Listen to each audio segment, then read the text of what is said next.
Hey, it looks like we're live here. What's happening, everybody? Robert Phoenix, broadcasting to you live from Fredericksburg, Tejas. I got my chat back today. Oh, yeah. I've served my time in YouTube purgatory. Now I can be really hands-on when it comes to deleting the trolls. Morning, Judy. Notification. Yes. Hey, what's going on? SKPC333. Ani. Hello, hello, hello. Good morning. Buenos dias. What else? Who else is coming around today? How is everyone? It is not as windy today. Good morning, Mr. Charles. St. Carlos. There's Luann. Hi, Luann. Good morning. Rhonda. Hi, Rhonda. And then there's Anna. Hi, Anna. Joanne. Hi, Joanne. It's Joanna. Joanna. Hi, Joanna. Welcome. Welcome to the proceedings. Welcome to the ritual. It's about to begin. There's Natasha. Hi, Natasha. My boss has called me. I'm going to be terminated because I refuse to drive in winter conditions. You're the captain of your own ship. Guess you're going to figure that one out, Charles. Hey, Richard. What's happening? Nice to see you. Welcome to the morning hour, the morning power hour, the morning coffee power hour. Yesterday's show was kind of wild, huh? It was kind of crazy. The last few shows have been a little on the cray side. You see, just kind of turns up today. I got my finger ready right here on the delete button. Call Uber. Uber, yeah. All right. Hey, so there's a lot going on out there. We're going to get into it. I guess the first biggest topic on the news agenda is what's happening in Venezuela. Looks like we got a coup going on down in Venezuela. I'm going to jump into this a little bit here. Let's see. So there's been an election in Venezuela, and Trump is, in the United States, are recognizing Guaido as Venezuela's new president. Now, they've been going after Maduro for a while. Not Maduro fans, and they weren't Chavez fans. I think Chavez was given a very aggressive and fast-acting cancer. Chavez was an interesting character. Of course, he's a socialist, but at the very least, people were eating under Maduro. We saw the worst parts of socialism, but we don't really know what goes on behind the scenes when it comes to a situation like Venezuela, where regime change has clearly been on the back burner, moving to the front burner for the U.S. for a while now in Venezuela. And there's a couple of reasons. I think the most important reason probably has to do with the fact that Venezuela's got a lot of oil. I was listening to an interview last night with Daniel Estulin. Greg Hunter was interviewing him. Whenever Estulin is on a show, it's not really an interview. It's more of a Daniel Estulin monologue with a few questions interspersed, which I don't mind. I mean, the guy's really smart, and he covers a lot of territory, which I appreciate, right? I cover some territory too. What else do we have here? Good morning, Robert, in chat. I just got to check in every now and then with the chat. I'm like, it's my kids. I'm like the parent that's checking in on the kids. Let's open the door. What are the kids doing? I'm not saying you guys are kids. I'm talking about, the kids down the street that I don't want in my house. All right. That's the Esalen interview was good. Very interesting. By the way, I was one of those kids that parents didn't want in their house. It's true. I remember going to this one guy's house, friend of mine. I'd knock at the door. He'd answer the door, and I'd sit there and I'd talk to him for, 15, 20 minutes. Don't worry, you're old enough to be my dad. Um, that's that's reassuring. I'd go to my friend's house and I'd sit there 15, 20 minutes, talk to him like, hey, you want to go outside, do something, you want to play, you can let me inside so I can do something in your place. And I'd sit there, be this impasse at the door. It happened fairly frequently. And years later, like when we were, I think in our late teens, early 20s, I pulled him aside. I think it was at a wedding. I said, "Hey, man, did your parents not want me in your house when I was a kid?" He said, "Yeah." It's like I figured it out at that point. I was that kid. I was the troublemaker. Yeah, but, I was a spirited lad. I was a Gillette commercial in action. So we've got a regime change happening in Venezuela. Very interesting. There's oil, right? I mean, Venezuela has a lot of oil. In the interview with Estelin, what he was talking about is that he's got this idea theory that the United States got about a 25-year reprieve after the fall of the Soviet Union, or the Soviets. This was really interesting. This is what he said. I'm going to encapsulate this. It was the people at the top of the Politburo during that time. This is under Gorbachev and even before Gorbachev, like the Andropov period.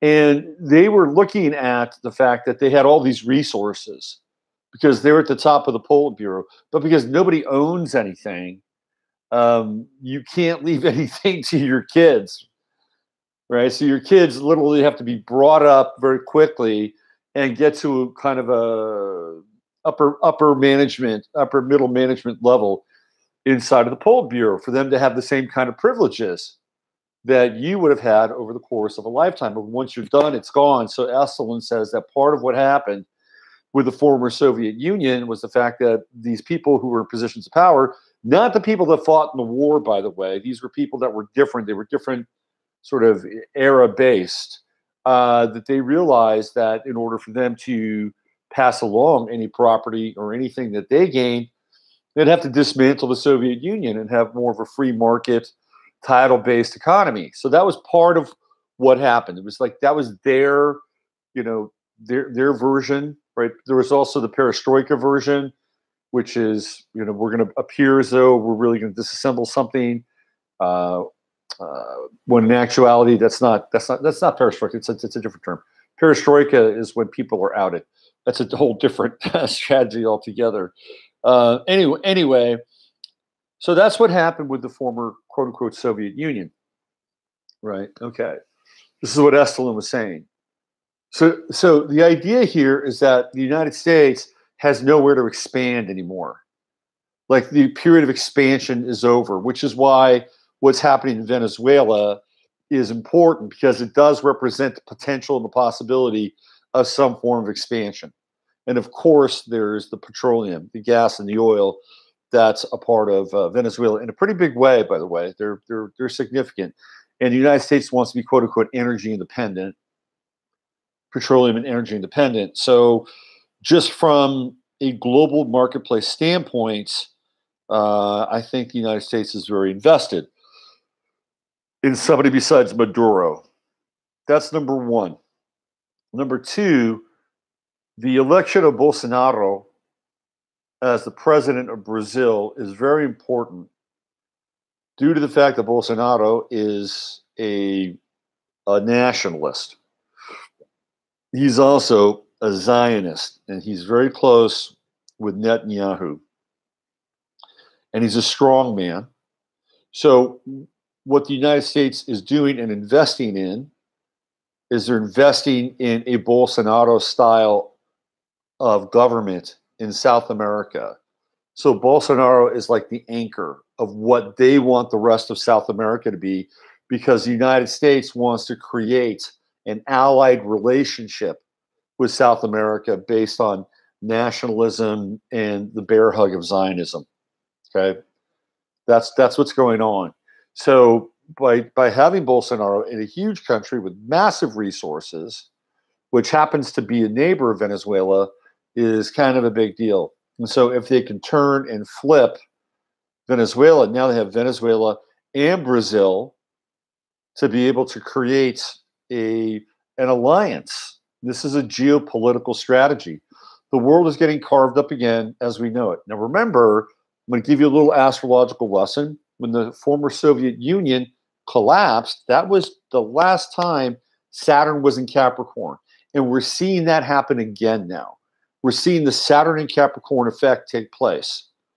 And this was right around this time in 1989 and 1990 was when all the action really started to kind of go down with this reassignment of boundaries and territory and nationality and countries. And the whole geopolitical map got redistributed during that time. We're in that phase now. It's happening in a different kind of way. You know, it's like China is the mover and the shaker in the redistribution of what I would call, you know, global title or global assets. What they're doing in Africa, what they're doing in One Belt, One Road, and what they're doing in Venezuela. Because the Venezuelans have contracted the Chinese. They're building a relationship with the Chinese. And it's, I believe it's ZTE who is working on the Venezuelan ID card. Do not think that that goes unnoticed by this country and the Trump administration and corporations who want to have some kind of connection with Venezuela. Corporations are interesting. You know, they're kind of evil at their core. They can go in either direction as long as their insatiable need for resources gets met. And that's a whole different discussion. But clearly, they don't want China to get a foothold in Venezuela. And that's what's taking place. And that's why the United States and Pence is even saying, you know, we should have a coup. We should throw a coup. We should be a part of a coup in Venezuela. We're in a time where that language was just never used before. You know, people who are in positions of power would not talk openly about coups. They talk about it behind the scenes, but they wouldn't talk openly about coups. That's what Mike Pence did. Very interesting. Everything's sort of being revealed across the board on both levels. So it's kind of an important thing what's happening in Venezuela. It really is, because if the United States goes in there and sends puts boots on the ground, wow.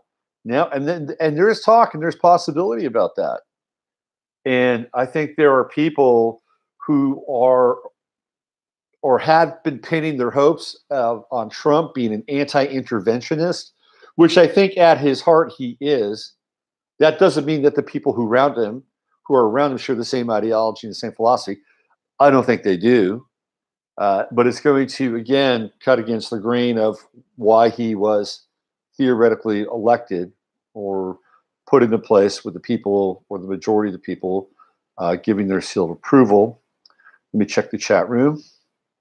What do we got here? Let's see. We got Shari. We got Joe. We got T-Girl. Yeah, I did that yesterday to King. Let's see. What else we have here? There's Joe again. Joe says, hey, y'all, just a thought. Question re trolls. You put a pointer over a name in chat, 3 dots show up on the right for go to channel report block. Wondering if we regulars keep it cool and hear ourselves. Yeah, hi Vicky. Yeah, a little bit warmer today. I think what I want to do is I want to have kind of a conversation maybe with 1 or 2 of you offline so that you can actually have some monitoring. You know, so if any of you have any like connection or any desire to have some power, you know, and basically be able to banish people into the void, never land and never come back land, and you are one of my regulars and you want to be a monitor, just let me know. I'll give you the power, right? You can be the bouncers. You can be the bouncers of the chat room, Chatlandia. We'll talk about that. So this Guaido guy is the sort of de facto, and we know how to throw a good coup. Let me tell you, man, this is a country that can coup it up like no other. You know, regime change is our middle name here in the United States, and most of the time it works. Look how good we did with Ukraine, right? The Kagans really got in there and just like sliced and diced Ukraine up, and now the Ukraine is this weird sort of fascistic, almost Nazi-like government. Very, very unusual. But hey, they're at it again, because at one point Maduro was a clear favorite. It was like, look at the polls. This guy is way out in front. And guess what? Within a few days after that, the streets were filled with anti-Maduro protests. Now, how does that happen? How does that take place? Well, it's probably money. Probably people on the ground with money paying people to go out and protest. It's like, yeah, here's a little money. You'll get a little more money when you're done. What do we have to do? Venezuela is a pretty desperate situation. A couple of years ago, they were eating zoo animals. Apparently, that's what I was. Their currency is a mess. This is, and this is a country that at one point with Chavez, it was kind of cool. People were doing okay. They weren't rich. Chavez knew his score. He knew what he was dealing with the multinational corporations. He was a strong man. You kind of got to. I mean, look. You almost have to be a dictator in order to deal with the corporations and these other countries that want to get in and devour your resources and put their people in place. I think at a high level, leadership is just a cutthroat. It's a cutthroat affair. It's really cutthroat. You go back and you look at some of the ancient models of rulership and monarchies and what happened in those environments. Like if you go back and look at the great Suleimans, or the great kings of Turkey, these guys would have one wife and they may have about 200 concubines. One main wife, about 200 concubines. And the concubines were always scheming to off the wife to become the number one wife. And the kids, who would be these half-brothers, would go at it and kill each other off until it was like, it was a total Cain and Abel situation. In a lot of these situations, it wasn't just, Turkey and the Ottoman Empire. You could also see this in Western Europe. I mean, that's the model. Getting to the top and being in charge of people, power, and resources is a cutthroat affair. And it is not for the faint of heart. And the rules of democracy have smoothed it over and made it look a little more civilized. At the end of the day, we're still dealing with the same dynamics.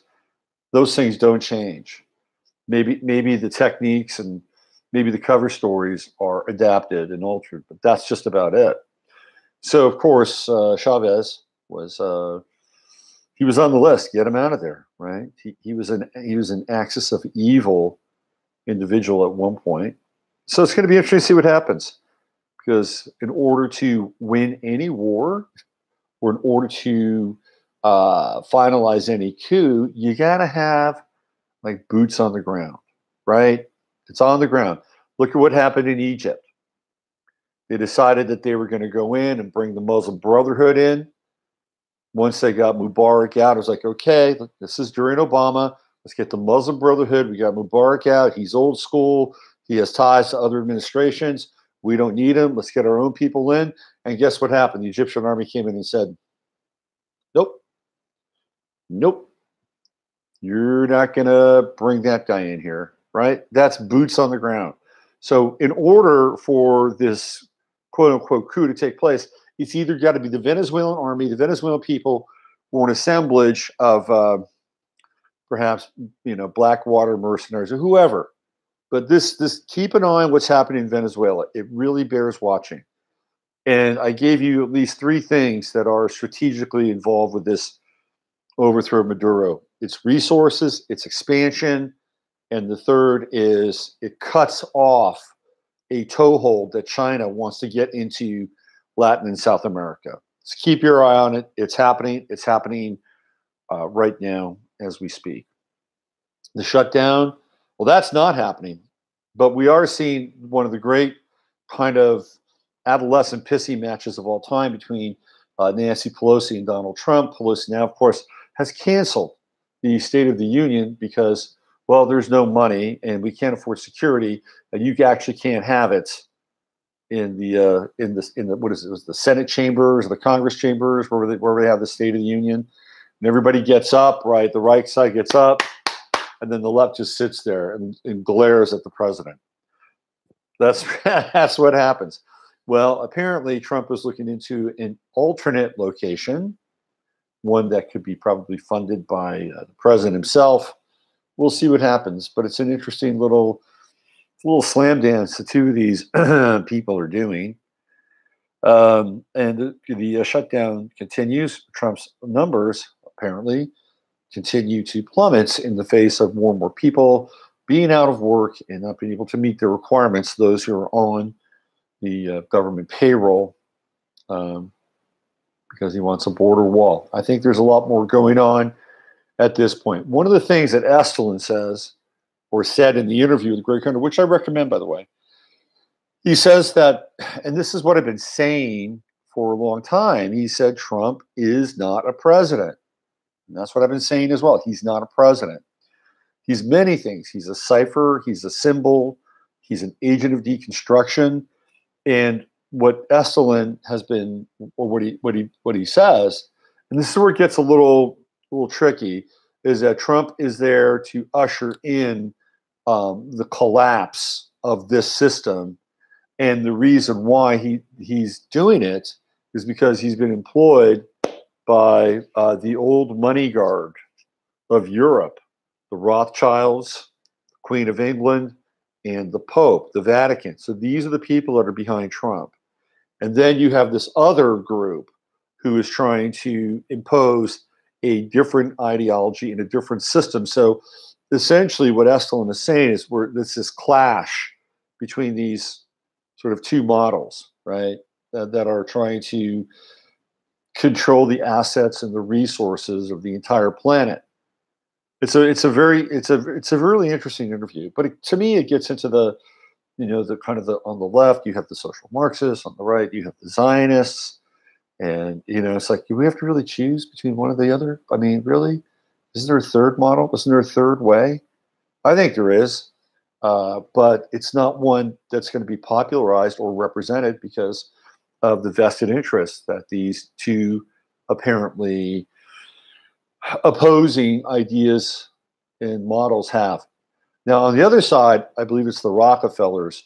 It's the Rockefellers against the Rothschilds. At least that's what Estlin was talking about. So that's where we are now. And keep your eye on the shutdown, and that it might actually just be part of an overall strategy at this point that Trump is being told to do no matter what, even if his popularity plummets, that this leads to some form of economic reset at a global level. I'm just sharing with you a perception, and I'm putting together some information and connecting some dots. It's not necessarily like something I'm on the sidelines rooting for. I'm just giving you another version of what's going on here potentially. There is a third way, Maury says, but it involves money from the withdrawing money from the game. Well, that's what they're doing now in Paris. That's what the yellow vests are doing. They're starting to go to the instant tellers and take money out. Rhonda says, Nancy told Trump, you cannot come to my house. Please do the State of the Union elsewhere. It could be a blast. Oswald Smith says, are you by chance a reader of H.L. Mencken? Know a little bit of Mencken. He's a very interesting character. Paul Leck just chimes in and says, good morning. The third way is, I think taking the money out from the banks would be a major salvo. The third way is to actually do nothing, which I've talked about for a while now. Because if you, and this is kind of the paradox, right? If you continue to work, you continue to pay taxes and do all those things, then essentially what you're doing is you're paying into the system that's taking your money to spend it on the interest and then keep the military industrial complex afloat.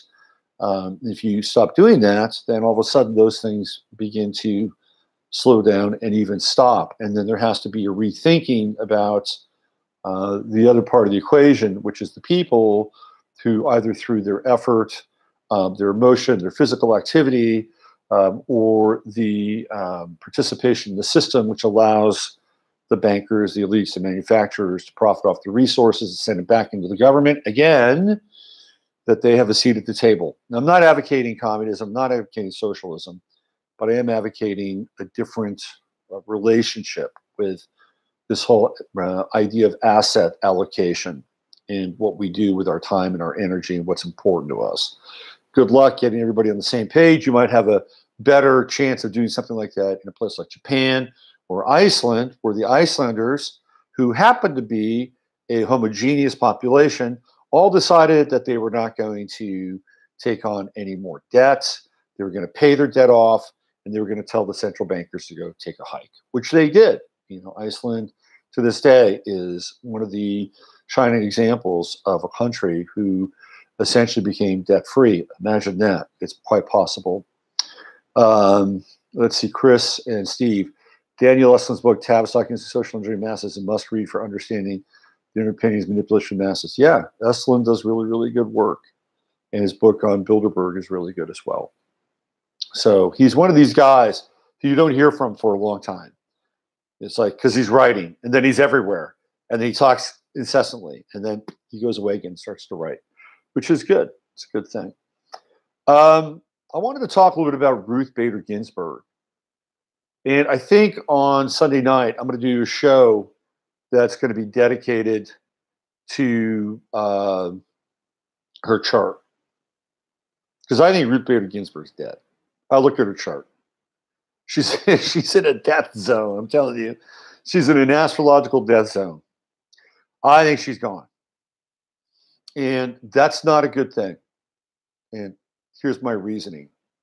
My reasoning is that Trump, okay, if Ginsburg has passed away, that gives Trump an opportunity to appoint yet another Supreme Court justice and really tip the balance of the courts, even though maybe the balance doesn't really seem like it gets tipped so much, especially when Kavanaugh decides that he's going to be on the side of abortion, which for all intents and purposes, being a Catholic, he really shouldn't be.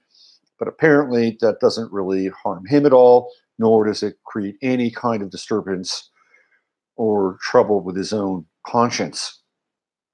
That aside, one never knows who Trump will bring in to be a part of the Supreme Court and perhaps tilt the balance of power in a certain direction. Okay, because you're on the left, you don't want to take that chance. So here's what I think is happening. I think Ruth Bader Ginsburg is gone. She's gone. I think she's gone. And what they're doing is they're keeping this at a really on the down low. Because here's where it gets interesting. Because I think they're going to try to get Trump out before they resolve the Ginsburg thing. That's why this is important. Now they may show up with a, well, I don't know though. I mean, how do you find a Ruth Bader Ginsburg clone? There was an actress back in the 70s. I don't know if she's still alive. Her name was Ruth Buzzy. She used to be on a show called Laugh-In. She could probably play Ruth Bader Ginsburg. But I feel like the longer she stays out, is out of circulation, there's something going on here. Because it's almost like, okay, if we could manage the Bader Ginsburg situation and somehow manage to get Trump out before there's an opportunity to have her replaced, then we've accomplished something. We've kept this president and maybe even Mike Pence from being able to name the next Supreme Court justice. So this is why it's a bit troubling, because to me, it's an indication that they may be trying to fast track whatever it is that they're planning on doing, this other side, right? This is the other side that Estlin talks about, sort of the progressive left, who are in opposition to sort of the Rothschild Queen of England Vatican interests. Although if you look at the Pope, this current Pope is a total social progressive. He has very little to do with the so-called right or the so-called old money of the Venetians and the black families of Europe. So I had to scratch my head, which I will right now at that one. Richard says Martin Rowan's Laugh-In comedy show was hilarious. Yeah, there's a lot of interesting stuff on Laugh-In was one of those shows that was disruptive. It was a disruptor. But if you look at what happened with television right around 1966 to 67, it's a massive, massive sea change. And it was called The Great Purge. And it was engineered by a guy by the name of Brandon Tartikoff. And that's when you had a lot of shows like Green Acres, Beverly Hillbillies, My Three Sons, all those shows gone. They just flushed them all. And then there was a whole new series of shows that were brought into production. And Laugh-In was one of those shows. And it was very, very disruptive at the time. Smothers Brothers was the best. That comes in again. It's part of this disruptive model of television, right? We go from almost overnight from a kind of right, conservative, middle American medium to something that is really kind of being produced out of a whole nother sector of the universe. You know, they had very unusual shows during that time. Let's see. Oswald says familiar with Rubidoux Press out of New Zealand. They put up a lot of astrology material. Not familiar. I'll check them out though. I will check them out. Yeah, it's called The Great Purge. Look at it. And it's a major sea change. Starts around 1966, 67 in American television. And then by the time we get to 1970, 71, 72, it is all about Norman Lear and Bud Yorkin and Grant Tinker, who's Mary Tyler Moore's husband. And so you have the MTM franchises, and then you have on the other side the York and Lear franchises, and they begin to redistribute the kind of the political and social capital and media throughout the three major networks. And we have shows like the Mary Tyler Moore Show, Sanford and Son, Archie Bunker, All in the Family. These are all shows that have a dramatic and very telling kind of left-leaning and progressive, idealism at the core of all of them. Diversity takes roots in the 1970s. That Girl's another one. She's independent, right? She's independent. She's got her own apartment. Ooh, that girl. Do you remember what city That Girl took place in? Theoretically, New Rochelle.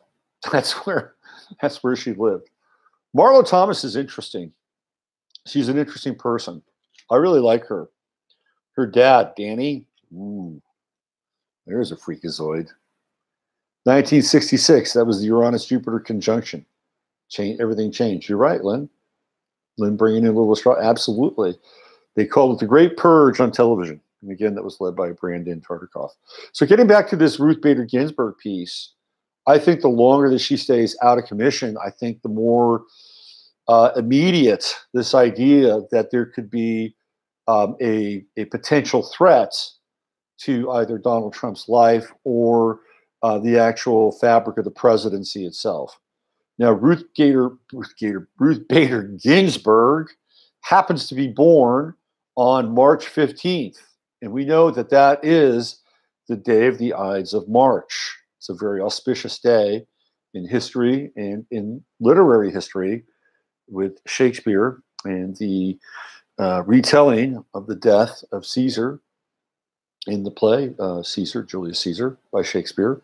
And we all know that at the beginning of the Trump presidency, there was a play that was very popular in Central Park in New York, and it was a retelling of Julius Caesar, with Caesar being played as Trump, who, of course, was killed at Tu Brute on the Ides of March. So there was some interesting confluence happening with the Bader Ginsburg birthday, her being out of circulation, and this ongoing stalemate with the shutdown.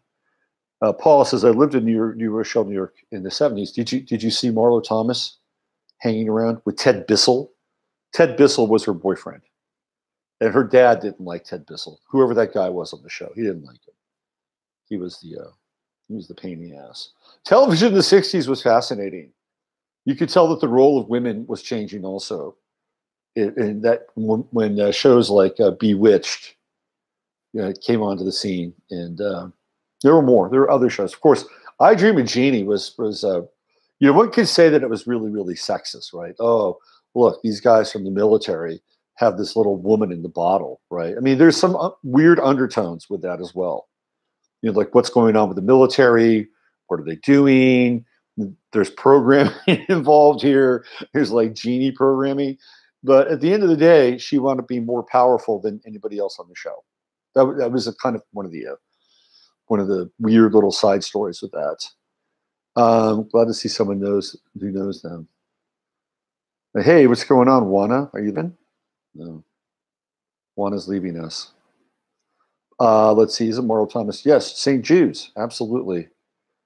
Ruth Bader Ginsburg. Saturn and Aquarius. Yeah, Saturn and Aquarius. Well, she's made an impact on the culture, right? For a very long time, apparently. No, oh, hi, Juana. So, yeah, this thing with Trump and the Ginsburg piece is interesting, and just keep your eye on it because I feel like there's kind of this. She's frozen, right? She's there's some sort of like suspended animation thing that's happening with Bader Ginsburg, and it's connected to what's going on with Trump. What they will try to do because they don't want him to name another Supreme Court justice, even if he's a flake like our friend Kavanaugh, Brett Kavanaugh. Can you imagine like going through another like Kavanaugh-esque kind of series of hearings? My God, I think we're still recovering from that one. Dream, yeah, Barbara Eden, she was amazingly sexy on that show. I have to admit, if I had to choose, I might dream of Jeannie or it's kind of like that question. Oh, are you a what was it, Gilligan's Island? Are you a Marianne girl, or are you who's the other one? Teen Louise. Teen Louise apparently was a Satanist. I've read it. That's what I've heard. She was not. She was not the nicest person. Ginger and Marianne. That's right. Ginger and Marianne. Yeah, I've read interesting stories about Ginger on the set. Let's put it that way. What else? What else is happening out there? There's a lot going on. There's a whole lot. What this process really has done is expose the absolute lunacy, corruption on both sides of the aisle in American politics. Absolutely. There's a lot. It's talk about transparency. And I said that, I said that one time. I said Trump is, in a lot of ways, he's the ultimate. He's the president. Has been the most transparent president in history, and he has been because he's exposing what's going on here. And it's like, what other president is incessantly tweeting? Is fairly transparent at a certain level, right? I mean, this is very interesting stuff, and he's a game changer, for better or worse. For better or worse, he's a total game changer. I put up my post yesterday up on Facebook about face crime, got a lot of attention, a lot of traction, and a lot of debate was spurred by the fact that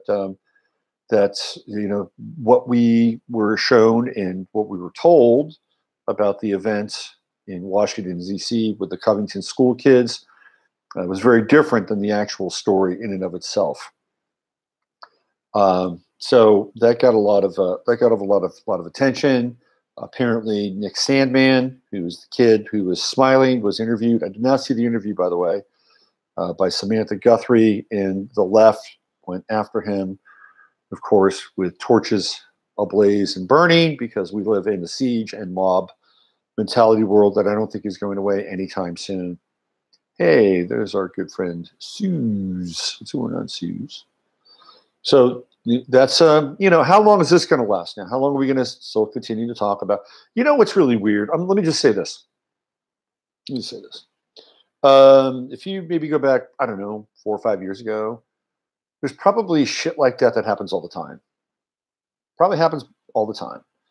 Or if not all the time, at least on a more regular basis than we might be aware of. But because of the media cycle and because of the agenda that I think is in play, now these events get popularized and they get written. They get written for as long and as hard as they can write them, because now there's this continuing narrative that's being played out again and again and again and again. And to be honest with you, it's really kind of a non-issue. I mean, think about it. It's really a non-issue. You had a guy, you had a group at the monument in the parking lot talking shit to another group. It happens all the time. Then you have another guy that gets in and starts banging the drum and decides that he's going to become dramatic. I lived in San Francisco. I lived in Berkeley. I know what it's like to hang out in environments where, on the street, there's a bit of an edge and there are edgy characters. I used to read tarot cards on Fisherman's Wharf, right? I've done street stuff. I know what that's like. Done it all over the country. And sometimes, these weird things happen. It is not uncommon. But because we live in a society now where the volume is turned up and that they're using any excuse whatsoever to create a narrative about a certain group, then all of a sudden it becomes newsworthy. For all intents and purposes, this is not a newsworthy story. It should not receive even a minimal amount of coverage. It's really just a bunch of bullshit, to be honest with you. It's one group talking shit against another group, the other group being young kids, being teenagers, probably pretty well behaved because they go to a Catholic school, but they're young kids nonetheless. And then you throw the wild card in, right, with the guy with the drum. It's a non-story. It is a total non-story, but it's a non-story that's picked up to fit a narrative that's being pushed, and now we get it shoved down our throats. It's like, isn't there a better use of media and resources and mind share and Twitter feed? Isn't there a better use for that? Maybe you'd like to, spend a little time with what's happening in Yemen and what's happening with the Saudis and their continuous slaughter of the Yemenites. Maybe if you have such a bleeding heart liberal cause, that's pulsing inside of you, maybe you want to check that out, because there's a lot more in the world that's happening that is way more egregious and way more dangerous than some weird little parking lot confrontation that's getting way too much attention, right? I hear David Hogg has a production company. Is that right? Wouldn't surprise me. David Hogg's not going away, by the way. Let's see, what else? What else is in the chat room? What else?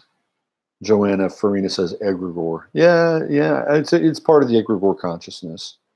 Hey, Robert, you might considering postponing Graceland trip. Come to Asheville. I fly to Austin on 2/27. Oh, I can't postpone my Graceland trip. I have a date and a destiny with the king. Okay, I have a date and destiny with the king. This is my way to somehow approach the land of the Leo King. I'm looking for the papal blessing of Elvis. I can't do that. City of Kings. I fly. Oh, Australia, 2/27. All right, Joe, we'll figure it out. Do something. Yes, asking is good. You can always ask. Always ask. Let's see what else is happening out there. The other thing I wanted to talk about. Was okay. Charles says something here. Let's see what Charles says. He says one of the Eagle's guests implied the Soviets have moved on missile systems into Venezuela. I can't confirm this. However, we have a Venezuelan missile crisis on the horizon. Yeah, it could be too. There's a lot going on down there, man. There's a lot going down in Venezuela. It's like, if you look at Venezuela strategically, it's the country that's closest to the Caribbean. One of them closest to the Caribbean, right? It's right there. It's like very, very close to Central America. It's close to the Caribbean islands. It's really not that far from the United States, to be honest with you. So maybe there is another Cuban Missile Crisis going down there. The other thing I wanted to talk about was what happened in the New Orleans Saints game versus the Rams, where there was an egregious penalty that the Rams cornerback, Nickel Roby Coleman, perpetrated on the wide receiver from the Saints. His story is not going away because clearly it was a penalty and it would have changed the outcome of the game. And very likely the New Orleans Saints are going to Atlanta. Well, Atlanta hates the Saints, right? They hate the freaking Saints. There's no team that the city of Atlanta hates more than the Saints. So I can guarantee you that the city of Atlanta is absolutely thrilled that the Saints aren't there. However, the Patriots are there, and the Patriots beat the Falcons 2 years ago, and now they're going to be playing in a Super Bowl in the Falcons' new stadium. So that's just one thing. But the amount of attention that this is getting, I get it, right? I get it. It's like the Zapruder film. You can see something. You can see something that's very clear. It refutes a reality that was being judged upon the field of play, which I think in some ways people are dying to have in their lives, right? Dying to have in their lives. People want to have this moment where they see something and that something is irrefutable, and yet the authorities, who are represented by the officials in the game, are denying that that ever took place. Does that sound familiar? That's one of the reasons why it's not going away, because it's minor. It is kind of a minor event in the canon of history, but where we are now, it speaks to something about people wanting the truth to be validated. Because based on the NFL rulebook, based on what the player said, what the league has said privately at this point to Sean Payton, it was a violation of the rules.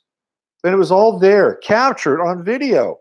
It's like watching somebody with a gun shoot somebody and saying, well, that never really happened. It's like, this Ed Buck character in Los Angeles who has all these black dudes going to his place, shooting speed and dying. Does anything happen to him? No, he still, has his place. See, this is where I think that gets into people's craw, because it's symbolic of something, right? And it's also symbolic of our disconnection from what we would call the truth. Because at this point in time, and I tend to think there's a certain amount of gravitas and credence with the truth, right? But right now, the truth doesn't really count. Doesn't really count that much. It's all about the narrative and who controls the narrative. Who controls the narrative? That's it. That's the most important thing. And it is an ephemeral truth. And it's a truth that may not have any real validation or real meaning in the long term. But that's okay. In the moment, it counts. And that's why I think this thing isn't really going away, because it gets into this sense of injustice. There is some, get over it. There are a lot of other blown calls. Oh, that's life. Right? That's kind of the same thing as saying, fluoride's not bad for you. Oh, vaccines are good for you. Why would they give us vaccines? Oh, just get over it. Oh, those GMO. Oh, get over it. So while I think it's trivial, I think it does point to something. And that something is people witnessed an event and they're like, hey, you're supposed to do something here and you didn't. And not only that, but there's no accountability on the back end, which I think we're getting, unfortunately, more and more used to with each passing day. Chris and Steve say it starts with 9/11, where perception is no plane at the Pentagon is overridden by media chant. Lynn says, we've seen wrong calls in sports for years, but they live with it. We've had elections in the past. No matter what, you've lived with the results. Not anymore. We're in different times. Yes, I agree with that. We are in different times. We are in different times. Now, one of the state legislators, a Democrat in Louisiana, is basically calling on Roger Goodell and the NFL to look at their antitrust exemptions, which essentially allow NFL teams to print money. They don't pay taxes in the same way that other corporations or entities do. So that's interesting. There's a lawsuit that's being filed by a lawyer against the NFL in the city of New Orleans. So there's some interesting, weird kind of legal action that's going on. It'd be great if people got excited about something else besides a football game. That'd be interesting and perhaps maybe even warranted and useful. But at the very least, it shows that people are paying attention and there is this disconnect from reality, which was clearly right in front of our faces. So that's why I think it's not going away, and it won't go away. It'll be talked about all the way up through the Super Bowl, and God forbid the Super Bowl be officiated and judged in a way that some other team benefits from another blown call, especially if that team happens to be the Patriots. Let's see. Anything else? Marion from Ireland. Hi, Marion. Welcome. Welcome to the show. Who said something about the Irish recently? Who was it? Somebody said something really vulgar about the Irish. Who was it? Oh, man. Oh, Azalea Banks, the rapper. telling you, man, why can't people just let people live? You know, she called the Irish a bunch of inbreds. I mean, come on. You know, it's like everybody now just has to have a fucking soapbox and go after this group or that group. It's you know, it's annoying. One of these days it'll be over. I don't know when, but it'll be over. All right, I'm going to get on out of here. We've hit that 50-minute mark. Ireland getting hosed by Silicon Valley. Baby, yeah, absolutely, man. They just go in there and they hide their money out, and it's exactly what they do. Absolutely. And I happen to be Irish on my mother's side. I have a lot of Irish on my mother's side, which I take great pride in, to be quite honest with you. Yes, I do. All right, I will be back tomorrow with a really interesting character, and it's my friend Masaki Miyagama. And he is an orgone architect, researcher, Rife machine researcher, doing really interesting stuff using Rife machines and orgone pieces of orgone, jacking them in. So the reason I'm having him on the show is because, of course, we're having to deal with 5G and a lot of other things, and I think that he's got some interesting solutions. He's an interesting cat anyway. So he's going to be here tomorrow at 12 noon. Don't miss him if you have any interest in things like orgone and alternative health and alternative technology as it relates to health, spiritual technology. You want to check in. He's a very, very bright guy. He'll have a lot of interesting things to say and share. Okay? All right. Hey, have a great day, everybody. Use your head to discern what's real, your heart to step as possible. It's great to have the chat back. It's great to have not just the chat back, but the chat with a fantastic group of people who can congregate and have a few moments in time together. And I really appreciate that. And thank you for sharing that with me. And I'll see you guys tomorrow at 12 noon Central Standard Time. Ciao.